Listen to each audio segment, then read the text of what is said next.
we suffer with illusion and delusion, right? So first I trick myself into thinking that these ideas are right? Like, oh, I'm just a kid. I'm going to parties. Sure. You know, it's fun. It's great. It's wonderful. And then eventually, as it progresses, this trick that I'm telling myself, it becomes a belief, you know? And I truly, and that's how we know we're insane and I was crazy, right? Because I believe this about myself.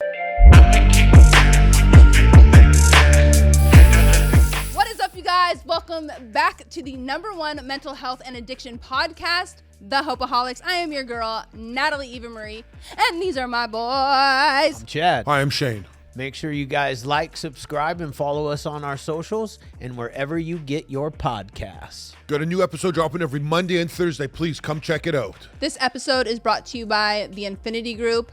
You guys, if you or a loved one is suffering, please call us today. The number is right here on the screen. We are here for you 24/7. Now, let's get into the episode. Well, Heather, welcome to the Hopeaholics Podcast. Oh, damn, that was quick. You weren't playing around. I just, now they put the clock up and I see the clock start going. And that's how I know that the podcast started. Yeah, it's time to go. Yeah. A lot of times we chit-chat and they'll be chit-chatting. And Emily will be like over there giving me a thumbs up and all of the things. And I can't interrupt. Yeah.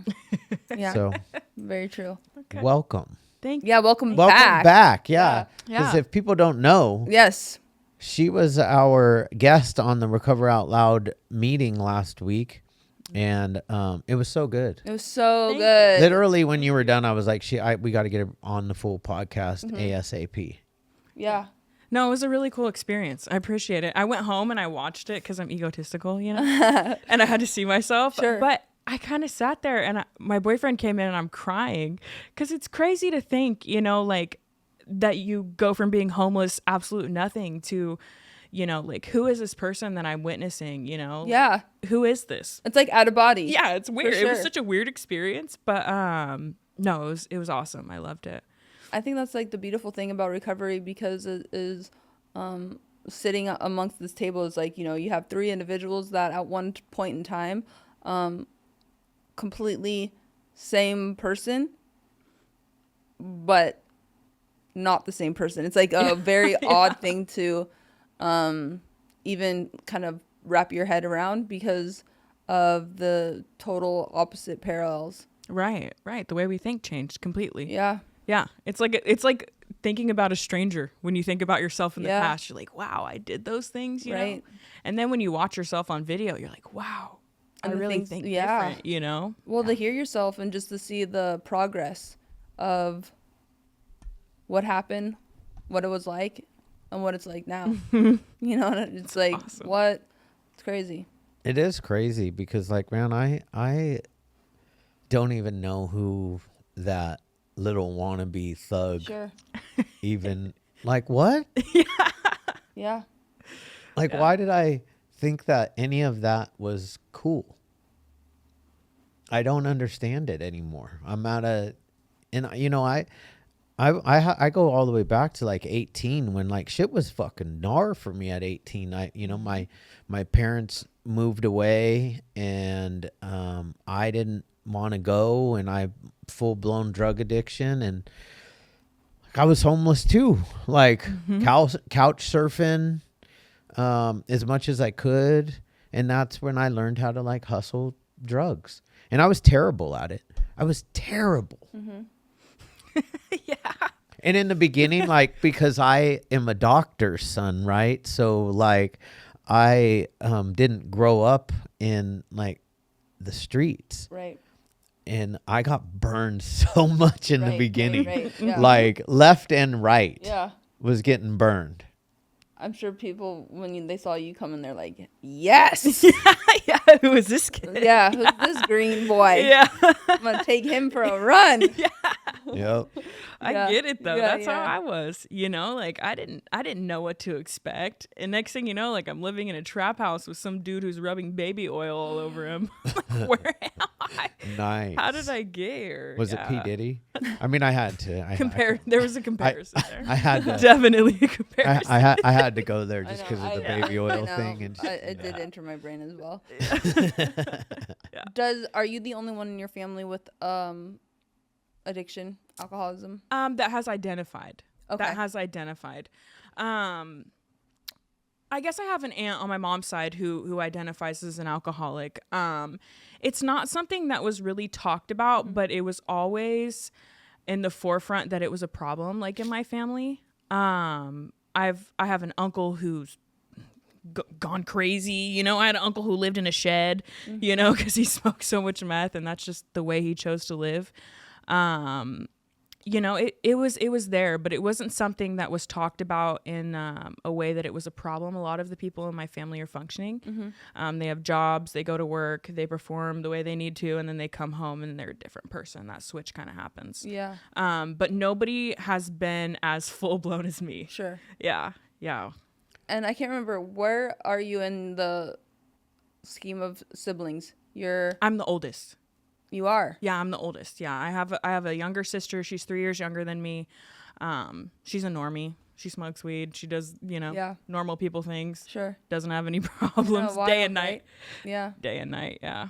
It's crazy. I mean, I met his family too, and it's kind of wild because like my family, we all have the gene. Mm-hmm. But then you have, like, you know, his and yours siblings, like some are just total normies. Mm-hmm. It's bizarre how that kind of happens, considering, like, same bloodline. I guess it's kind of weird. Like, even when I look at my ancestry, because you know how, like, you take on more of your genes from one parent than another. I actually take on more from my dad, and I would say, like, you know, he likes to drink. Yeah. You know, and it kind of makes sense, like, on the behaviors. And then, like, my sister's the complete opposite. She takes on more traits of my mom, and my mom doesn't have any problems. It is weird how the gene pool kind of goes, because I heard, I don't know if this is correct, but usually daughters, they're more heavy towards father bloodline. Is that really right or no? I don't know. I don't know. I need to look that up. I just know that, like, my genes are very dominant, and if you look at my children, they have a lot of my features. Like, they're both of them. I have a butt chin underneath my beard. I have a full blown like butt chin. Proud of it. I love it. Not sure that my daughter that's out there loves her butt chin, but they both. She'll learn to. Yeah, she should love it. Yeah. I mean, maybe it's because I've always called it a butt chin. Yeah. It doesn't sound as cool as like a dimple. Yeah. That's what it is. It's a dimple. It's not a butt chin, but like, probably. But you know, I had older brothers and sisters, and none of them had it, and I have it, and so they all like made fun of me. You know, you got a butt on your face. Yeah. And they're all older and mean, you know. But that's siblings for sure. There's definitely alcoholism in my family and addiction. It kind of like spreads out, though. It's like, you know, a cousin over here, a cousin over there, aunt up here, a great aunt up there, and then who knows from there. But let's dive back into your story, because I really enjoyed it and want to get especially because you're young. Yeah. Like, I think that's like what is so amazing is the younger generation needs to hear from you know, people that are getting this at an earlier age, because sometimes you think like, I'm young, it's fine. Yeah, it's like, fun. No, it's not. No. It's like not cute. You're ending up in places that you shouldn't be and never would be if you didn't put a substance or. It might be cute now. Yeah. But tomorrow it's not going to be. Mm-hmm. Yeah. Mm-hmm. And then that tomorrow sometimes is 10, 15 years later, and you're like, damn, where did my life go? Yeah. It's rough. That's so true. See, I am blessed in the fact that I was introduced to recovery at 22, almost 23 years old. So I found what had been missing from my life at a young age. Now, I only have 7 years clean, but I've been clean almost my whole entire adult life since 22 years old. That's awesome. I just had. Me too. I just had some, you know, little stumbles along the way. Yeah. No. That were gnarly stumbles, but I think when I got sober, I just had been through a lot of trauma. Yeah. You know, like it was so intense for me. I love pain, and I don't know what it is. I've thought about it, and I've thought about it, and it was just painful, you know, like I was so homeless, like dealing with domestic violence was a big thing. And like, I didn't have my own mind for the longest time. And so even when I would go into treatment, I would just kind of go with the flow of what everybody else did. So when Alcoholics Anonymous gave me an opportunity to think for myself and possibly have something for myself, I think that's really what made me want to learn more, you know, because I was with somebody for almost 8 years. He's a lot older than me. He was like, I want to say 11 years older than me. So when we met, I was just 18 years old. I don't know anything about life. He's the one who taught me how to steal, how to lie. He found me when I was dying, literally at some random trap house because I hadn't ate in like 3 weeks, you know? So he was like my Lord and Savior, you know, Jesus Christ had walked in. And then, you know, like he did heroin too. So, which ain't Jesus. That ain't Jesus, boo. That ain't him. You know, he ain't the one. But, you know, I was just desperate, you know? So I think when, like I said, when I came here and I got sober and they gave me a different opportunity, I didn't have any opportunity before that. It was what he wanted to do. It was how he wanted to do it. I had to think the way he wanted me to think. If I didn't, like, obviously there was consequences for it. So this was just like that freedom of him at first, initially, you know, like it was so important for me to be away from any type of toxicity because I knew I couldn't grow. You know, I was so tired of just being nothing. Yeah. When did it really like take off for you? When you started using, like, do you remember kind of what was going on in your life at that current moment for you to kind of start dabbling in substance Honestly, or alcohol? I think I got loaded off resentment. I got loaded off resentment. I hated my family. Oh. I absolutely hated my family. I was like that typical brat that, like, when I didn't get my way, like I threw a fit. I mean, it was deeper than that, you know, like my dad came back from war with a lot of PTSD and he was angry, you know? And so he left when I was 5 and came back when I was like 7 or 8. I don't really know time frames after doing drugs, but I want to assume around that time. And so it was a really big change. He went. And before he went, he was super loving and caring. And like, I have these core memories that are beautiful and wonderful. And then he comes back. And to me, I created a monster, you know, in my head of like, I didn't understand, you know, I didn't understand that my dad had PTSD and he spent, you know, the last year and a half, almost 2 years, you know, in a war zone where people are trying to kill him. And I didn't understand. So as he's parenting throughout the years, he was very rigid, you know, and just, I don't blame him for why I got loaded. You know, obviously, like I harbored that resentment and that's what led me in that direction, but it definitely fueled me. Yeah. You know, so the first time that somebody wanted me to smoke and drink and it just being around and I thought it was a normal thing to do, you know, as a kid, like, oh, let's have fun, let's party, you know, like I just did it. And in that moment, I couldn't stop. I could not stop. It was just like I was looking forward to the next weekend every week so that I could get loaded. I can really relate to that. Yeah. I was just angry. And it was the only time that being angry was acceptable. Because it was funny. It was funny to watch me beat up somebody at a party, you know, and like start a fight club. It was It was funny for me to drive crazy and, you know, everybody loved it. And then my ego gets fed. I was just going to say that's like massive like attention you're getting from whether it's good or bad. You know, people are paying attention to you. You're like the one. Yeah. And it makes you just feel like you're on top when for so long I felt like I was on the bottom. Sure. Like my opinion didn't matter. My voice didn't matter, you know, in the household. And so, it just gave me that power that I wanted.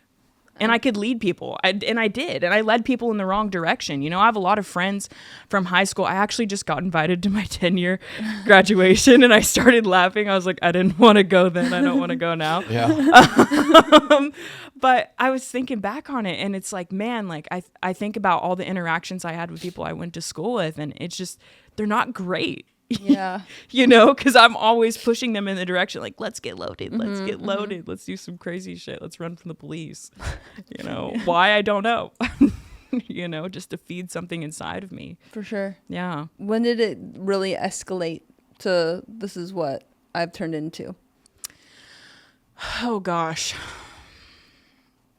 I want to say when I moved into my house right after graduation and my normie boyfriend left me, really that victim role got me. When First of all, how did you even get a normie boyfriend? Okay, so he met me when I was like 14 years old. Okay, so he was my boyfriend from 14 up, you know? So he got Heather that like rode horses and was calm and just fun. I like to go fishing, you know, like all these things, right? And so that's how I got him. And then he was just kind of stuck with me. You know, I hold people hostage. It's my favorite thing to do. Yeah. And so he slowly was just growing away from me at that point. You know, I knew it was coming. Like he was going to my family and being like, without telling them that I was loaded, he was like, yeah, Heather's abusive, you know, like she's horrible. Yeah. And so the reality was I was abusing him and inevitably, you know, just event after event after event, you know, taking advantage of his space, because that was his space too. The house was his space. He just left, and he knew that he was so afraid of me that he had to wait until I was gone to leave. You know, like that's how crazy I was. Now, this isn't the boyfriend that got held at gunpoint. Yes. No, it is. Yes, that is. Yeah. And then shortly afterwards, in that victim time, right? Because he leaves, and I had built this idea in my head of how life it was supposed to be. Like, I thought that we were going to be like the little house on the prairie and like have kids and like, you know, like I had this farmhouse with some acreage and I was going to build a fence in the back and get goats and chickens and, you know, like just, I had this vision, you know, and when he left, I felt he took that vision from me. And there was an expectation there that like, you signed up for this shit, bro. Like, where are you going? Like, how could you leave me here? You know, like not taking any accountability for the fact that like I'm in full blown addiction mode. And he did what was best for him. And so I just tried to kill myself. At one point I had taken like 25 Xanax and my mom had come over to my house and she busts in because she figures out like what's going on. I'm not answering my phone, like all kinds of stuff. And, I had taken a box knife and I cut my arms on both sides. Oh my gosh. And that it was just a pattern after that. Like I just kept trying to kill myself over and over and over again. Like, cause it got me some type of attention. Like people would then be around me, you know? And like, I didn't have any friends anymore because I was a wreck. How old were you at that time? 18 years old. Yeah, I was 18 years old. I got put in the psych ward so many times, ran from the police, so loaded. It was disgusting. So embarrassing. You know, I was violent. I tried to fight my mom on several occasions during that time. And I just think, especially after I got that boyfriend that was abusive, right? Because I had 2 abusive boyfriends. Nathaniel was the first one. I shouldn't break anonymity, but he was the first one, and he was the one who introduced me to meth. I was already doing like cocaine and party drugs, drinking a lot. You know, all the beginner stuff, I like to say. And when he had taken absolutely everything out of my house, I had just given up on life. That, including myself, you know, like I had dealt with, you know, some violence in my childhood and things like that. But it's different when you have absolutely nothing and like your soul's completely empty and someone's just beating you because that's all there is left. You know, and that's all there was left for him to do was to just beat me. He had taken all the things in my house, or I'd given it to him, you know. And at that point, I just had accepted my fate. Like, this is who I'm meant to be. You know, I'm meant to be nothing. And I couldn't see a way out of it. And the options that I had, I was so resentful at. Like, I was so resentful at my family that I truly, when they would offer me something or put something on the table, like, I was just disgusted by it. I don't want that shit. Keep your shit, you know? And I'm over here dying, you know, in a horrible situation where someone could kill me. But I wouldn't take the help. I wouldn't take it. I couldn't. Which is so wild. How like the disease is like that. Yeah. And you condition yourself. Yeah. That's why in the book, I always point this out when I'm going through the book with my sponsees, but we suffer with illusion and delusion. Right? So first I trick myself into thinking that these ideas are right? right? Like, oh, I'm just a kid. I'm going to parties. Sure. You know, it's fun. It's great. It's wonderful. And then eventually, as it progresses, this trick that I'm telling myself, it becomes a belief, you know? And I truly, and that's how we know we're insane and I was crazy, right? Because I believe this about myself. When my life, if you actually look at my life, the facts about my life, like I was a good kid. You know, I went to school every day. I worked 2 jobs because I wanted horses. My parents, they didn't, you know, come from like that kind of background, but it's what I wanted to do. I was capable of doing that and I did, you know, like I wasn't bad to my parents when I was a kid, you know, like I helped my sister out, like all these things, like those are the facts of my life. But I truly believed and had built this idea in my brain that I was just done for and devastated, you know, and I needed something to cope with that. And that was drugs and alcohol. Yeah. Yeah. Where did you grow up? Kansas City, Missouri. That's right. Kansas City. Go Chiefs. Go Chiefs. Yeah. Missouri. Mm-hmm. You know why it's called that? Yeah. Missouri? Missouri. That's horrible. I would move immediately. Are you a Chiefs fan? Clearly, she just said go Chiefs. I am just because that's all we got going for us, Yeah. you know, like the Chiefs. I mean, yeah. as they're much in as I the would Super love to Bowl. hate on them, I can't. Can't hate on Not at Patrick all. Mahomes. No. The only one, can't. the only one I hate on is Travis Kelce and his bride. Oh, But that's my own personal stuff. yeah. Taylor Swift. His soon-to, I don't like her. Yeah. I don't like her. I mean, I don't hate her music. I just don't like her. Yeah. But so When was your Kansas? first time? Yeah. When was your first time that you went to treatment? How old were you? I think I was 19. It took my parents about a year to convince me. They actually had, so my grandpa is the only person that I felt in my childhood got me. You know, he took every year. My mom's actually from here. She grew up Orange in County? Yeah, she's from here. Oh, okay. And so every summer I would go out to California for 3 months or a month. And I'd spend time with my grandpa, and they had been trying to convince me to go to treatment, and then they had tricked me somehow. I can't remember how they tricked me. I think they were like, we just want to talk to you. Just come over and have dinner or something like that. And they picked me up, and they brought me in the house, and my grandpa was sitting there. And I went off on him. I was like, fuck you guys. You know, like, how dare you bring him here and have him see me like this? But it got me to go. And so they sent me to Vegas. I went to Las Vegas for my first treatment. It was crazy. Yeah. There was a bunch of bloods there. It was crazy. And I didn't really take it serious. I mean, the treatment center, it was kind of like a compound. Like, it had a store there and a salon, and it didn't have a bunch of Alcoholics Anonymous. I would say that when I was in residential, there was a lot of Alcoholics Anonymous members that worked there, but I wasn't really brought into the rooms until I actually came out here. I had been to treatment in Kansas a couple times, but I always ended up running away because it's close enough to home. You know, someone came and got me. Yeah. But I don't know. It was like the vacation that I always wanted. You know, I got to travel around at that time. I didn't take it serious, and I was always super sick when I got there. For some reason, I like to go septic, or my body goes septic super quick. So it takes me about a month or two to even like get myself together to participate in groups and things like that. So it wasn't until I came here that I got a taste of, you know, what real recovery is, you know, not just going into treatment and, you know, learning all the tools, but not how to apply it, you know? Isn't it funny too? And we have such weird style of treatment center out here in California where, like, you know, I've been to treatment centers in other states where it's a compound. It's a big campus.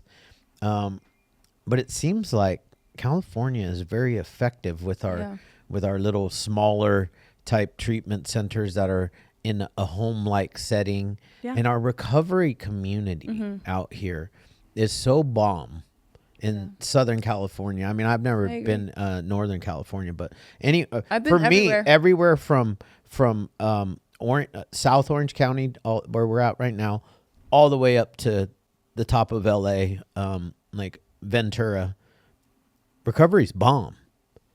There's a lot of good meetings. It's the people. It's the people. That's the difference. I've been to so many treatment centers, and you can tell, you can just feel it when people want you to actually recover and when they're there for a paycheck. Oh, right. You know, and I think, how do you hire people who don't really know the experience of what these people are going through? You know, and I think that's the difference from here than any other place that I've been to is like, when I first came out here, every single person understood, you know, so it's different, you know, like they can rationalize with your thoughts because they have them. Yeah. You know, and that's a huge difference in that connection that's so important for us. It's so important for us to be connected to one another. For sure. So we know we're not alone. Yeah. You know, I think California is so beautiful because of that. No other places like this. Well, and I think that for whatever reason, and I don't know what it is, but the amount of from meetings to just like the community is, I thought that was kind of going to be everywhere, but meetings are everywhere. However, it's a little bit different because it's so like, if you come out to California, there's a meeting for sure, like every hour on the hour. Like you can find one. I mean, there's 24-hour meetings going on. Now incorporate Zoom on top of that. It's like there's no excuse. And I think that really is a standout because in other states, you know, they're not as frequent. And I think that's a big difference, especially when you're newly sober. Like you need that constant. Yeah, or how about fun? Yeah. Yeah. Yeah. Back home meetings, you're just sitting there and everyone's talking and you're like, okay. And as a newcomer, like coming to a meeting here when there's like 70, 80 people and they're all dude, totally. Yeah, you're like, yes. And there's like every type of person at a meeting. You could go to some of these meetings and you're like, there's like, oh, that person looks like me too. That's my group over there. You know what I'm saying? Like, you can go to some meetings and it really is there's some of them might be a glum lot, you know, but it's not a glum lot for the people that are going there. Cause you know, you'll hear stuff from younger people like, oh, I went to an Alcoholics Anonymous meeting and it's just a bunch of old guys talking about drinking and smoking cigarettes and eating donuts and having coffee. And that sounds boring to somebody that's 20 years old. Totally, but then go to the Newport Club on 32nd Exactly. Street, on and popping. Yep. Shit's off the chain. I remember walking in there. I was with my oldest brother, and I'm like, where are we? This is crazy. Like, it's like a friggin' oh club. my gosh, totally. Of sober people. Yeah. Dances, Like all conventions. like wild. Yeah. So it is one of those things where Everybody's tatted up yeah. from the friggin' head down. Yeah. It's you have to, you know, find your one that you feel the most comfortable in and what you relate to the most. Yeah. That's why it is cool how they have a variety of meetings. Like you can have, now with our phones, it's like you look it up and it says young person's meeting or a closed meeting, or, you know what I mean? There's like so many meetings that you can go and try and experience. And then hopefully you find something that is like, okay, I can get down with this one. I did a meeting on a boat one time. Oh my gosh. Because me and my homeboy, we would just go once a week to a random meeting that we had never been to before. And we saw on the meeting guide app, it was like XYZ23 or something like that. We're like, what is this? And we pull up and it's a boat in a harbor and we're like, what? That's crazy. Yeah, it was a whole boat. Nice. Yeah. That is so cool. wild. Yeah. So then what was your last run, like before you actually got this thing? What really made it actually like, okay? So I had gotten a taste of Alcoholics Anonymous. So I had been through the book. I had been around all the people who have love, joy, and happiness, but I couldn't seem to grasp it, right? Like I couldn't seem to actually understand, you know? And I had gone home after getting loaded after a relapse, and I tried my final way because and what I mean by that is like, I had to try everything before getting sober. So that's like drinking, smoking weed. Only on the weekend. Yeah. Like it says in the book, right? Totally. Like, and my one last thing was like, okay, I'm going to get a job and like be able to afford my heroin. Sure. And I'm going to take care of myself this time. Like, it's not going to be him taking care of me. It's just going to be me. And like,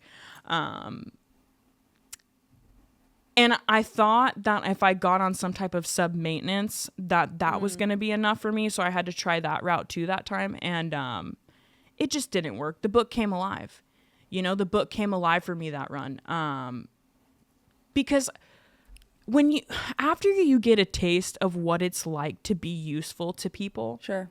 especially broken people, and you go somewhere else and you get a normal job and you pretend like that's not a piece of you, it hurts, you know? So inevitably, like, I would be on my sub maintenance.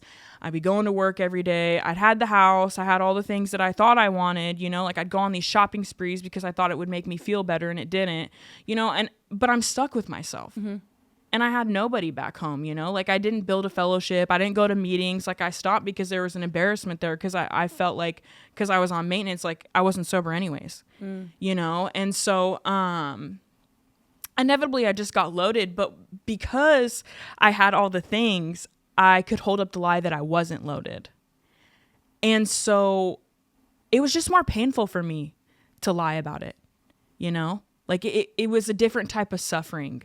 Because before, like, when I would get loaded, like, my parents had this utter acceptance, or to the best of their ability, right? You know, obviously they don't want to see their kid like that. But now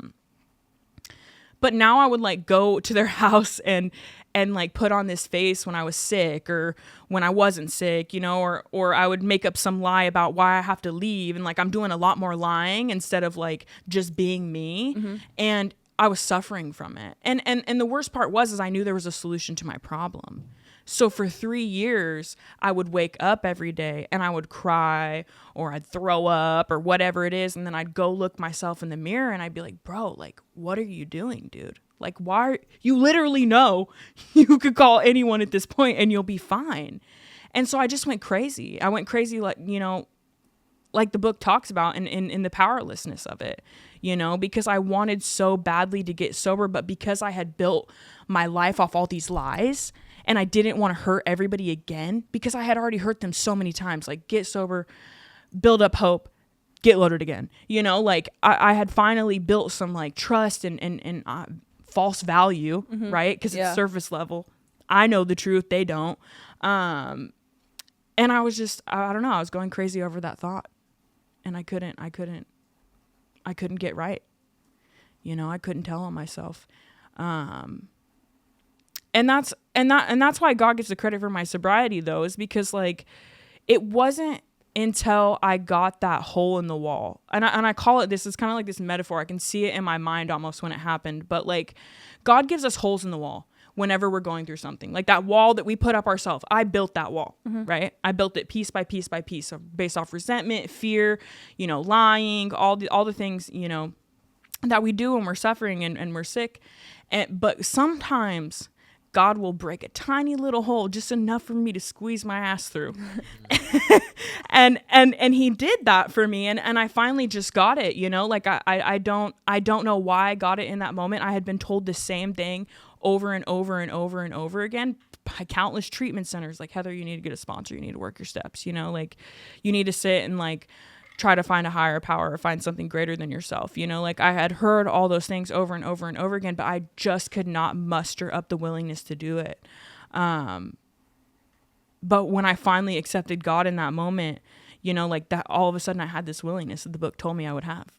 I didn't know I would have it, you know, because I didn't really believe it. I didn't really believe that, you know, I could get sober. I didn't believe that God was real. Yeah. I didn't. Yeah. I think that's what's fascinating about the brain and the mind and like this disease is exactly what you said.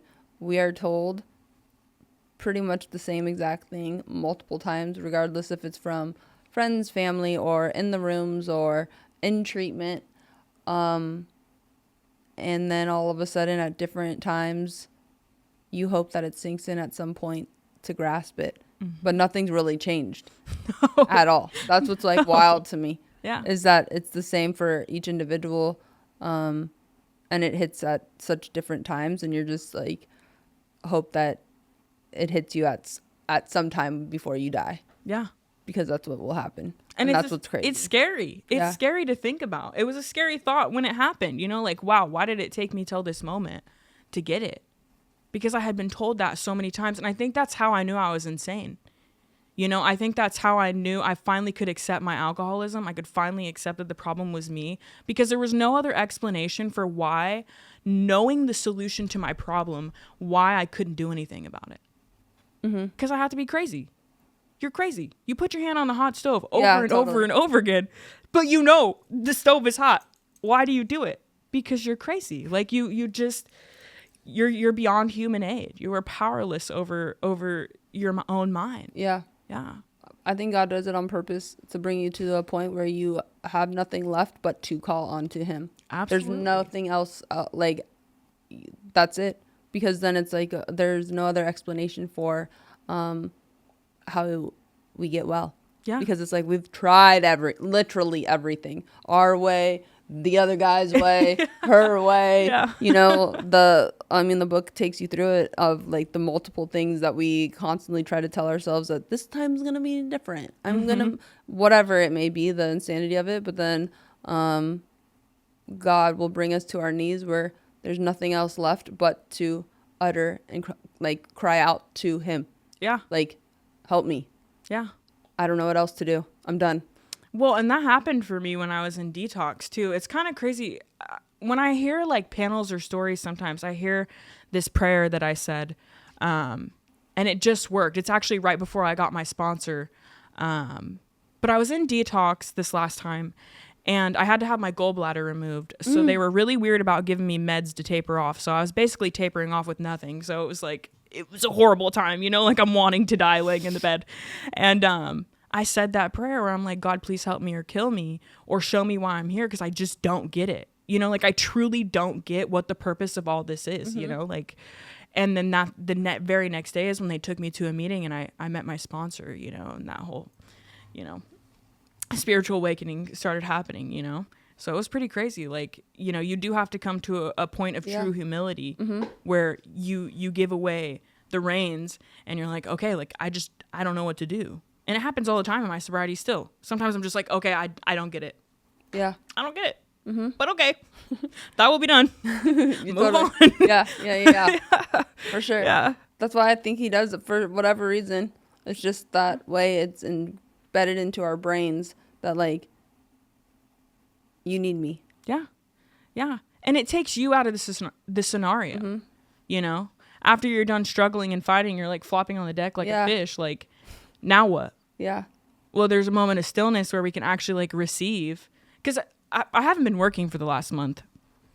And I didn't really realize that I'm not taking that time to actually receive that connection. You know, like I can say all day long, like, yeah, I'll have those brief intervals where I'll hear something in a meeting. Sure. And I'll be like, oh yeah, that's God. He's talking to me, you know, or a sponsee will say something, or my sponsor will say something. I'm like, oh yeah, you know, like that's God.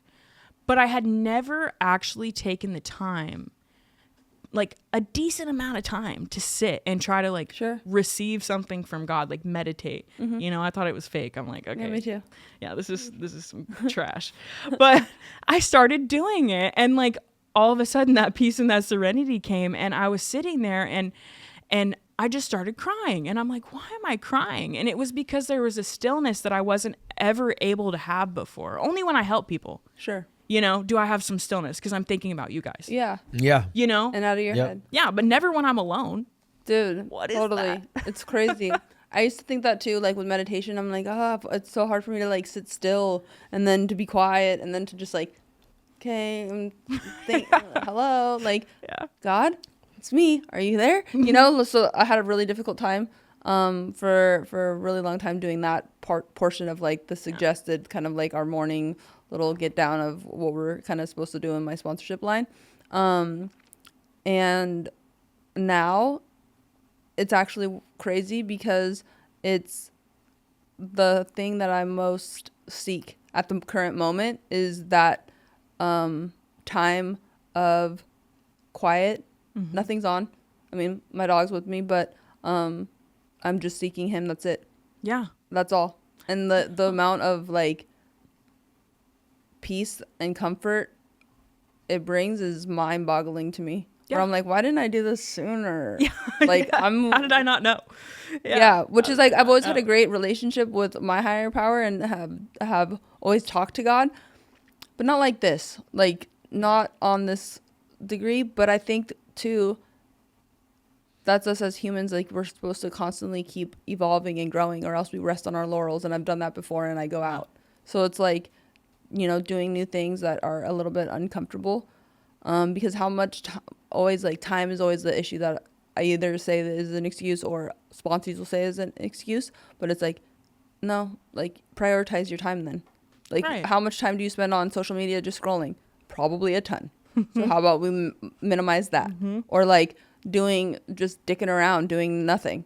So it's just like prioritizing that time to always make sure that you have that little moment, even if it's like 3 minutes. It doesn't even have to be long. Not at all. You ever think about how you guys ever are running late, and because you're running late, you're driving faster. Sure. And you're trying to get there faster. Yeah. And you'll see somebody on the freeway or whatever, just, you know, going regular speed, just cruising, and you're fucking weaving, bobbing and weaving, and you get up here, and this fool just comes riding past you because you're stuck behind something else over here, and you never get where you're going any faster. Yeah. Because you're trying to control the whole. It's like, and my point to that is that who cares if you're 3 minutes behind? You know, like, and I'm telling this to myself because sometimes I do this thing when I come home from the gym. I go to my room, I sit and I read the Jesus Calling, and then I do some more prayers. I do like my big prayer because I like to do a big prayer. I like to, it's my prayer where I turn my will and my life over to the care of God. If I don't do that, like if I don't take that extra, it literally takes like 1 minute. 1 minute. What? I'm going to be, Totally. Like, it's going to be. I don't really like have a time that I have to be at work either. Yeah. I know, it's because like I'll start dicking around on my phone after I make my breakfast, scrolling through freaking Instagram to see who's liked my post. Like, what the fuck? Or who's looked at my story. Like, totally. What? That took me like 5 minutes that I didn't even, for what? I know. Because nobody cares. Totally. It's weird. Like, why do I care? Yeah. And like, we tell ourselves like, oh, I gotta go. Yeah. I don't have to go. That's the first thing that we put. That's the thing that we push to the side. Which is terrible. Yeah. And it sets my day. Yeah. It sets my day. It's everything. Every single time. Yep. I'll have a bad attitude and then I'll wonder why. Why do I have a bad attitude? Totally. Yep. Yeah. It is. It's wild. It's my day every single time. Yeah. How long have you been out here now? I've been out here almost 4 years. I'll have 4 years April 1st. Wow. What does your family think about my sobriety? Yeah. They didn't believe it the first year. Yeah. They did not believe it. The first time I went home, it took my dad a couple days to kind of realize that I was really sober. I would get up in the morning and I would take my big book outside and drink coffee and do my morning meditation. Coffee and Jesus. Yep. Coffee and Jesus. And about 3 or 4 days in, he told me, he was like, I really didn't think you were sober.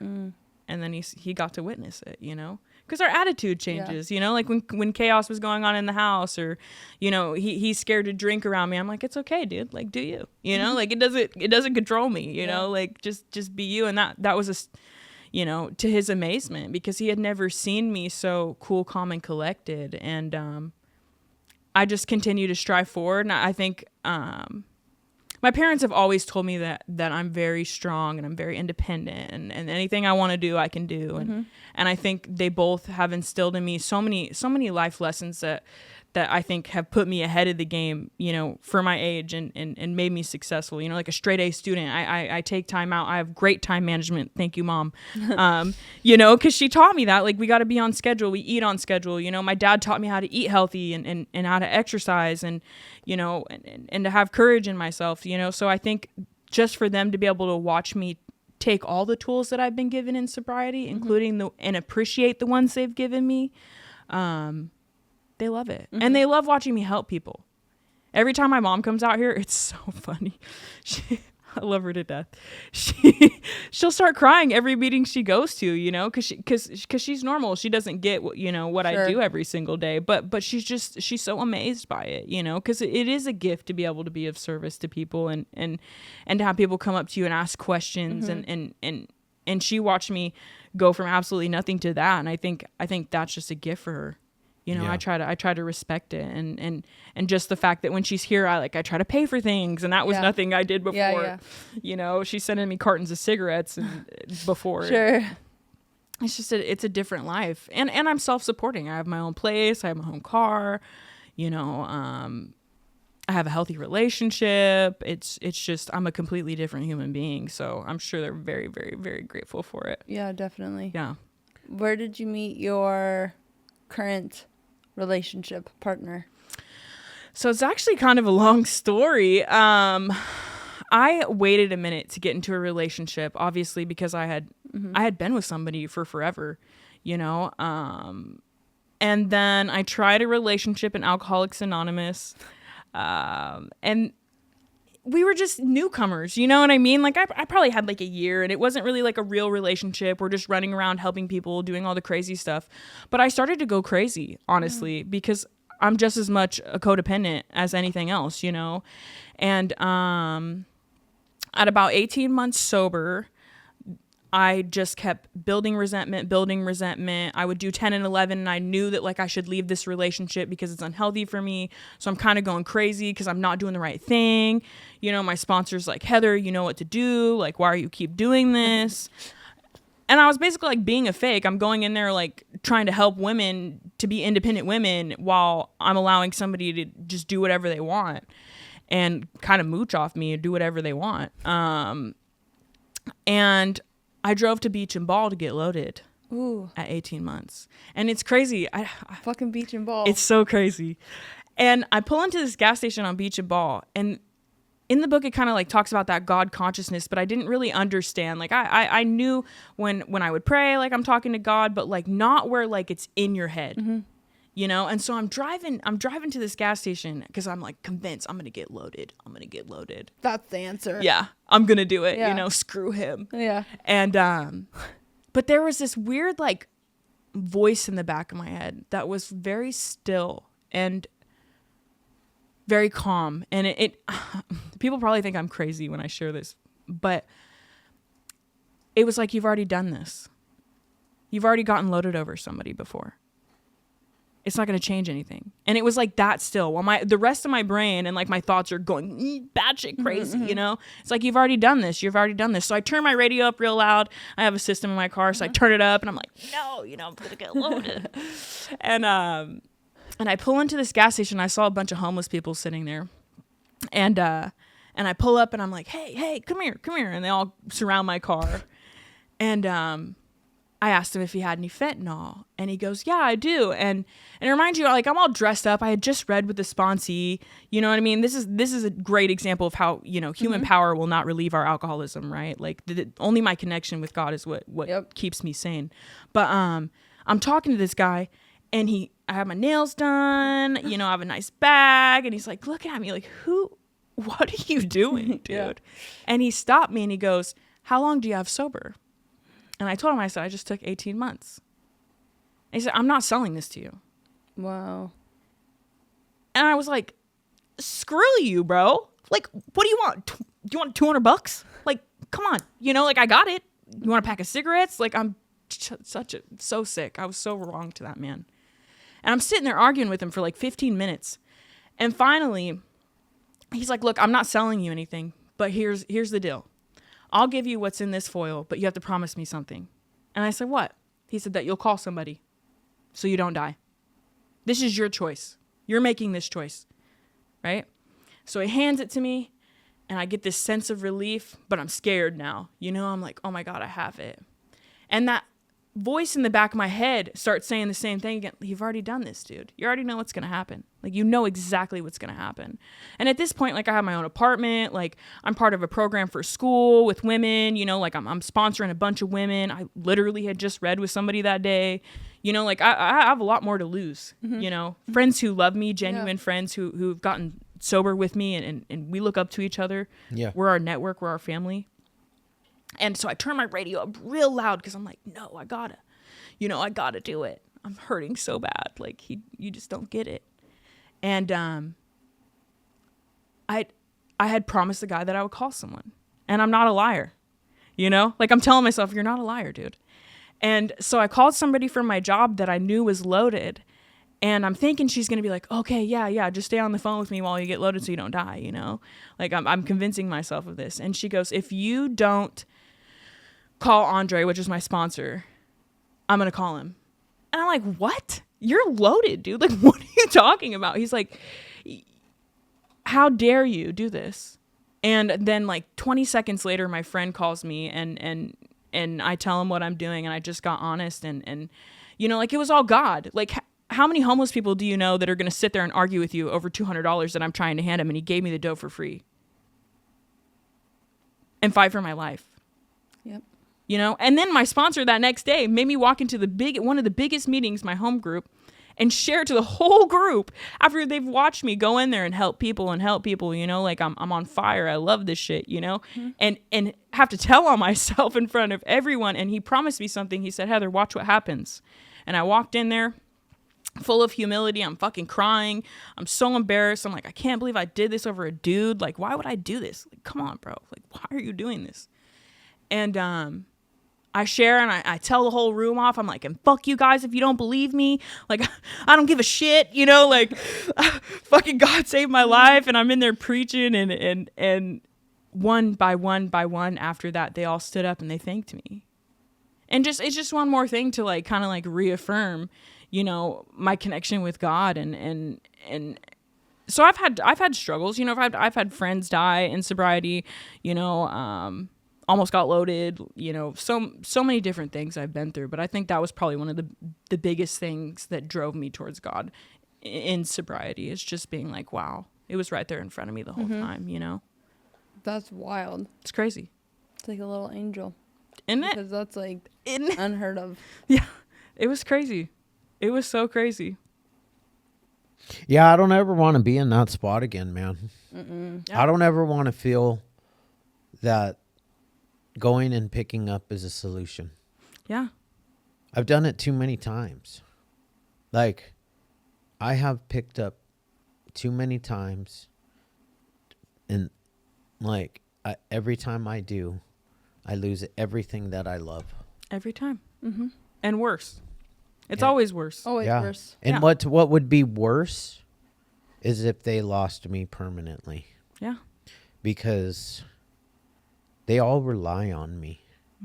My little girls, my son, my wife, Natalie, Shane, even Lewis. He doesn't know it, but his life would change if I got loaded. Yeah. Lewis's life would change if I got loaded. How bad would it affect him? I don't know. But it would affect him. Lewis. You know what I'm saying? For sure. Well, and I think that's like the importance of that story taught me that, like, and just that experience, it taught me the importance of like the maintenance of where I'm at mentally, you know, because I was going untreated. Yeah. It's so simple for us to do things like that. Yeah. I just read with the sponsee. Totally. Yeah. But I forgot the whole entire thing, you know, like, and when I'm missing one piece of my program and I'm not being truly honest with myself, because when you're honest with yourself, you have to change something. And that's difficult for sure. prideful people like us. Yeah. Yeah. I mean, what does it say? In the literature that I read at the beginning, honesty, open-mindedness, and willingness. With these, we are well on our way. Honesty, it's the how of the program. Honesty is the number one key, because we're really good liars. Like, Well, you know who we lie to more than anybody else is ourselves. Yeah. Like, That's why like I love the book, because it's true. It's like you basically massage it to make it work for you. Like it's so delusional that like I didn't even know that I was like that until walking into the rooms, which is actually terrifying. Because I thought that I was like a really good person, because like my parents are amazing. They instilled all the good things that, you know, to make a decent human. So here I am thinking like I'm great, and then really I'm like the biggest liar ever, and had kind of maybe an inkling, but just didn't want to admit it to myself, which is lying. Yeah. You know? So it's really crazy, and they always say it all the time. We hear it all the time. Secrets make you sick, and it's true. People will use, including myself, over not being honest. Yeah. Even in sobriety, like you got to be honest, regardless of, obviously, you know, depending on the situation, you can deliver honesty in a very nice and kind way. Yeah. You don't have to be a jerk, but that will take you out. Yeah. Yeah. And not helping people. Oh, for sure. Not giving it away. Yeah. Not giving it away, not sharpening your tools.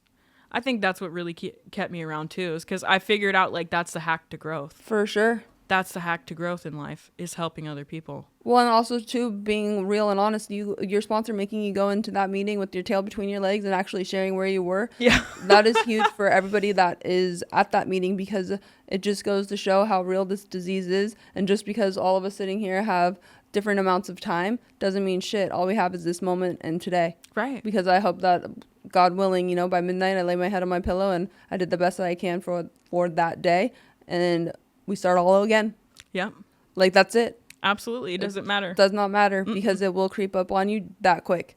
You're reading with your sponsee that morning. By the afternoon, you're you know, making fucking deals with some dude. Yeah. That's how quickly it can happen. Yeah. That's what's terrifying. Yeah. And being fully involved. Totally. Yeah. And having that whole negotiation Yeah. in the car, and like, that's what's like so maddening about the disease, and that's how it's terrifying. Yeah.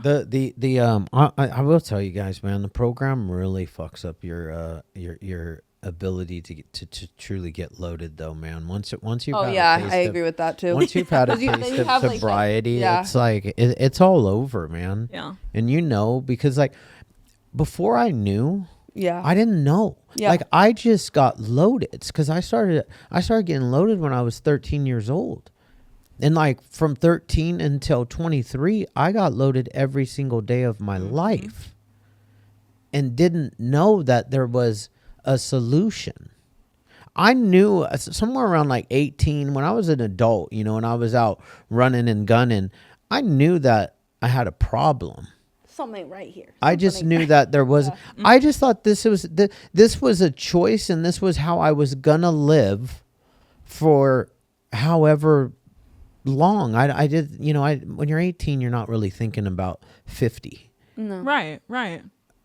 We have short-term vision too. For sure. We have short-term vision. Alcoholics have short-term vision. I was always just hoping to, you know, to someday make enough, be able to sell enough dope to get an apartment, to have a car, to have some food, and have hella bitches around. Yeah. Yeah. Never happened for me. Again, I was always in the worst hotel room by myself with porn. Yeah. Like, that's disgusting. Nobody wants to see that. No. I know. It's crazy. Mm-hmm. I wouldn't wish that on anybody, because you know how pathetic you have to feel to be alone in a hotel room like that with a little bag of meth and a syringe. Like, fuck. I know. And that's all you have. Mm-hmm. That's all you have. That's all you have. You don't even have yourself. No. That's the scariest part about it. Yeah. You don't even have yourself. You just have a bag of dope and a body. Yeah.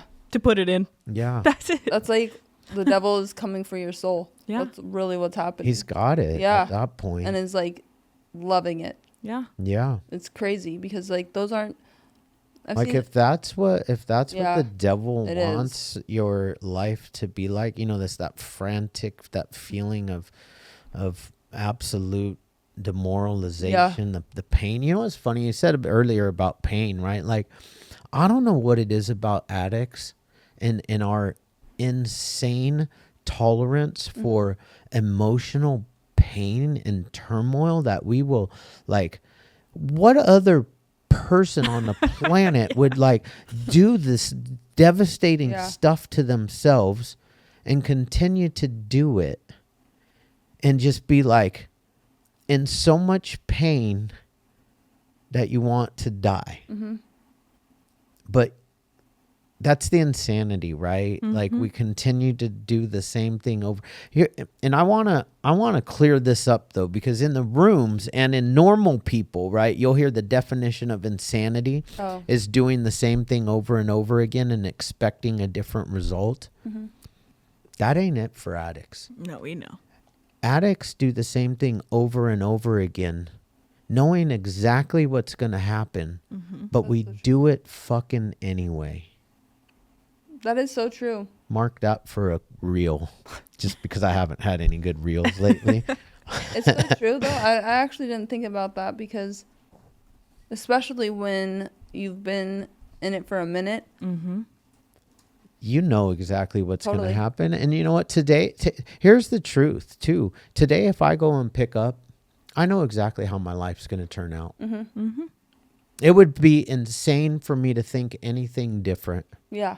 I'd be back in that. The hotel room might be a little nicer For a minute. Because I got a little bit of bucks. minute. I got a little bit of bucks right now. Yep. Well, but the blinds are going to be tweaked the same. The curtains are going to be drawn the same. Yeah, it all leads down to the same exact The way. peephole, the guy standing at the peephole, me, is going to still be standing there. it's the control, though. Yeah. It's the control. We have to. We're so selfish. We need that I control. know. We have to have control, even if it's a horrible, I know. horrible environment. As long as I can control this space, perfect. Yeah. Perfect. I might be in that trap house or in that Totally. hotel room and you know, with the dull needle, you know, for 4 hours. Saying, I got this. Yeah. Nothing worse than a dull needle, right? Fuck. But it's that control. That's how it was easy for me to identify with the selfishness of it. Yeah. It's because I didn't have any other explanation on why I did it. Because I needed control. My whole life, I felt like I was out of control. Yeah. But when somebody got me loaded, I was like, wow, I can control this. I can take more. I could take less. I could switch the kind. I can move it around. The people don't really matter. Nobody else matters, but I can control this. You know, I can sleep outside. I can sleep inside or on a couch with bed bugs. It doesn't really matter. But I can control this. And that's where it gets real crazy. You know, when I think about it, I'm like, man, that's what I chose to control. Right. You know, and that's what I chose to take advantage of. Yeah. You know, and then the allergy kicks in and you're just gone. Yeah. You're gone. It's wild. Scary. It's very scary. But then at the same time, it's like beautiful because once you can get a grasp and put in a little bit of work, it's amazing what can happen. Yeah, and the people you can help. For sure. That's the whole thing. You know, like I never thought that my pain would be useful. I never thought that going through codependency, domestic violence, being addicted to drugs, I never thought that there would be a usefulness to that. You know, because you see in your family growing up, like you see the patterns, you know, of things that people suffer with. Normal people suffer with things. Of course. You know, they suffer with things. Absolutely. But you never really see the usefulness in it. Yeah. I never saw it. It's like, okay, you're weak because you're codependent. I thought that, you know, or whatever it is they're suffering with. But when I walked into the rooms or just around people who are sober in general, who have taken it and made it a purpose, you see a usefulness that wasn't there before. It's like, oh, okay, I went through this, and this. That was horrible. It was tragic. In the moment, it felt like the end of the world. But now you're telling me that I get to help somebody else get through that. And that's really where it changes everything. You know, like if there was no point to it, I wouldn't have done it. Yeah. You know, if I didn't get to see people recover, I wouldn't have done it. Yeah. True. Yeah. The one thing that connects all human beings with souls, I want to be clear about that. Yeah. Is we all know what it feels like to be in pain. Whether you're one of us or a normie, right? And that's what we're taking over. Like people like us, addicts, alcoholics, it's all one disease to me. Me too. we're taking over, you know, and because look, somebody can watch this, a normal person can watch this podcast and be like inspired on the fact that we have gone, the three of us in this room have gone to the depths of hell and have been in so much pain, and people can actually relate to our pain because look, there's people that aren't addicts and alcoholics that have had domestic violence. There's people that are that aren't addicts and alcoholics that are codependent as codependent AF. Yeah. Right? Totally. And they can see that we found a solution. And like, I hope through this podcast that we help everybody. Yeah. Everybody that's hurting, because the reason why we started this is because I lost my son-in-law, right? And, you know, and I still like look at his dad, and I know his dad's in pain. And I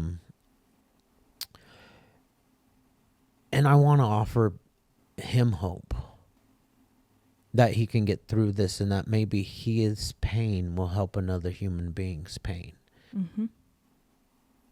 And, you know, I lost other friends along the way, and like I know their moms, and that's why we ended up starting this Recover Out Loud meeting, that one that you came to last week, because it's for everybody. There's parents, there are family members on our Zoom every week that have lost their kids to fentanyl, and we offer them a sense of peace for a little bit. Yeah. And they're not the only one, you know? Like, that's why I love Recover Out Loud, just because, like, my mom hops on, his mom hops on, and they're normies, but like they need support too, because they need to understand, like, the disease is hard to comprehend, you know, for normal people to kind of digest. And so as humans, it's easy to think that you're the only one that is suffering with whatever it is that you're walking through, but that is not even not true at all. Like, we're all suffering to some degree by whatever it happens to be going on at that specific time, because life is life. And what I think is amazing is, even non-alcoholics or addicts that tune in, it's like, life in our imagination would be amazing to wake up every single day and be like the Energizer Bunny, like out here just killing the game. But that's like not normal. That's like, you know, and I mean, the boys make fun because I am kind of sometimes on a level 10, but it's like, I've conditioned myself, like, that is the natural in me to be that. But I'm like either high or low. That's where I've always been, like death, despair in the bed, or trying to bring some type of light to everybody. So it's like, how are you like, literally that's two personalities, like, further couldn't be further. Yeah, exactly. But it's now the tools that it's a work, like, everybody can work at being okay with themselves. That's what I'm so grateful for the program, is that, like, today I'm not running from me. I like who I am. I can look myself in the mirror and be like, you're a savage. I don't lie. I try not to. If I do anything that I'm like not okay with, I try to hit it and like make an amends right there, or like, you know, call me out on it immediately, because I don't want to live like that anymore, because I'm done running from myself. Like, this is me, this is who I am. And I think that's what is the ticket to be at peace with oneself, to be able to sit and be alone and be cool with it. Yeah. Because it's like, that's really what we're running from, is ourselves. Like, how many stories have we heard where people think by moving in a different place, like, things are going to get better now? It's like, no, dude. It's you. You're the problem. It doesn't matter where you go. You could plant yourself in the ocean somewhere, and you're going to cause destruction. So that big scary monster that you thought you were running from, you turn around and it's you. Exactly. That's like the little nugget. And that's why I feel like we're the fortunate ones, you know? Of course.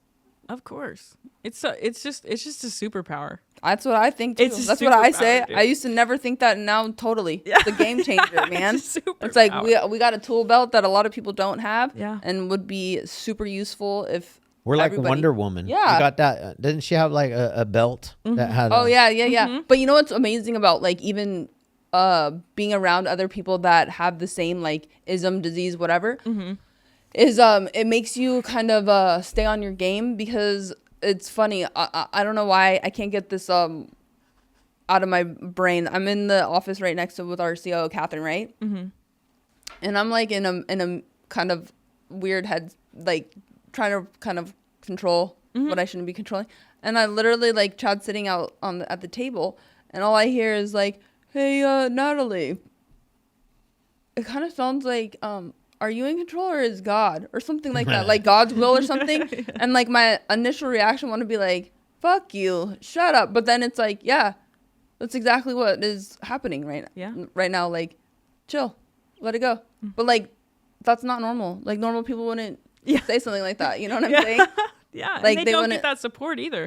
They don't get that support either. It's I mean, they're tough. kind of screwed because, like, you know, who like we can see it in each other. You know, I walked in early. I could feel it through the text message she was sending in our little group chat, and she called Shane an ass. I've never seen her do that before either.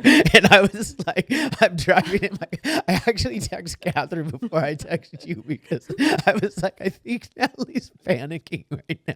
I was like literally cracking up because she said, "Shane, you're an ass," and not like with a laughing emoji, but with slapping your face on the hand, or whatever, your hand on the face emoji. And I was like, oh shit, because like her treatment center is opening up today. That's right? awesome. And like, what? That's crazy. And this morning we get like we had a girl come in, and I was just like, fuck it, bring her to the center. We'll figure it out. We'll make her feel good and love. Because I mean, that's all you have to do with addicts when they arrive. Make them feel loved, right? And if they feel loved, they'll calm down. Yeah. And not to even say that this girl was panicking. Yeah. Like, this girl was panicking over here. Yeah. She's Hamster like, wheel in my brain. Like I'm like, oh, thank you God, like kumbaya this morning, and then all of a sudden I'm getting messages, and I'm like, oh shit, like it's about to like here we go. It's happening. And like I've been waiting for this moment for a while. Like we've been gearing up for it, right? Yeah. And then little things like happened where and then Shane sends us a freaking like so out of the blue, weird. he didn't Shane. send us anything actually. I was like, Oh yeah, you saw it. I saw it on Instagram. He goes, oh yeah, he's like vlogging, right? And I want to say this. I'm going to say this on this podcast because he said we could talk shit, right? So he started vlogging because we're all vlogging. I know. And he is not tech savvy. So like when he vlogs, he can only do one thing. So he always vlogs like this, because he was vlogging like this and then posting them on YouTube, and it was terrible, right? So we're like, dude, you got to do it this way. So now he does everything this way and posts it on his story on Instagram. He should be doing it this way on Instagram. Right. So anyways, his story comes through like this, and he's like, I'm going to get an endoscopy. And he Mind you, he was in here yesterday. and he looked and Didn't say anything. I'm like, didn't what? tell us he had a doctor's appointment scheduled today and that he wasn't going to be here all day. Yeah. Like, knowing we have Posted it. knowing we have a Yeah. podcast, and then he wants to let us know. it's in through all three of our schedules. We Yeah. all have a schedule. And he was like, and I guess I won't be at the podcast this morning. I'm letting you guys know through my story, through my Instagram story. And I was like, dude. Yeah, I watched it. I That's was why like, I was like, you're an ass. Yeah. Like what? and so then Thanks. we have a Yeah. text thread. Our text group we call ourselves the Three Amigos. And I was like, thanks for letting us know you're not going to be at the podcast from your IG story. Yeah. So thoughtful. Very. So thoughtful. I'm like, yeah. Yeah. okay. And I read that and had no idea what was going on. I was like, that's the least of my worries right now. I have to get like we have people that are training, you know. So cool though. It's Yeah. thing. But that's like never in a million. Never in a million if we just get out of the way. Mm-hmm. Like it's Get weird. the fuck out of the way. It'll all happen right when it's supposed to. Totally. God's in charge. I'm telling myself this right now because I came in this morning and I was like trying to control the finances. Yeah, you should let that one go. Huh? Every time you try to like take the reins, Yeah. you always I was doing Get great yourself for on like track. a week, you know. I was doing really, really good. That's a long time. that is a long Yeah. time. That's a long time. Like a week of just not having like many panic attacks. Yeah, that's great. It's like Yeah. great. Yeah, I'm proud of myself for 2 days. Yeah, 2 or 3 days. for sure. There's always something though, even when like everything was like, I had like a 2-year run of like just really, it was really nice. Just financially. Right. But there was other things that I was trying to control and, having mini panic attacks about. But So- you know what I do now? What combats that big time? Because that's a lie. The devil is a lie. So if you speak and actually say what is the truth, which is God's word, that gets, see ya, bye, Yeah. goodbye. Out of your head. It gets out of your head. Yeah. Like legit in 2.5. It's impossible to be thinking something and actually uttering something else. So it's like when those little, because it's all literally fear, Yeah. or Everything's Yeah. it's fear based. Totally. And It's- the devil if will it's hop fear, on. if it's fear based, it's not from God. Not at all. Right? God doesn't do fear. No, God is good. God, anything that is like honest and true, and He wants us to prosper and have all the things, and the devil doesn't. Yeah. The devil doesn't. Yeah, the devil doesn't. What if we all let's do that? The devil doesn't. That's just talk with Z's. So everything you have to say. All right, I'm done. Heather was really, Yeah, exactly. On that note, really Yeah. nice Yeah. to have you back. yeah, Heather, Thank you're the you. bomb. You're what recovery looks like. Thanks, guys. It's exactly what I needed on Tuesday. I flew in, It's based on attraction rather than For promotion. sure. And Yeah. she, and it filled makes- my cup she Tuesday ma- night. You make recovery attractive. Yeah, Thank you. it's beautiful. Thank you. Yeah. I hope people help people. Yeah, That's all I want. Yeah. and you are. Beautiful. Thank you so much. Yeah, thank you. Thank you. All right, we're gonna take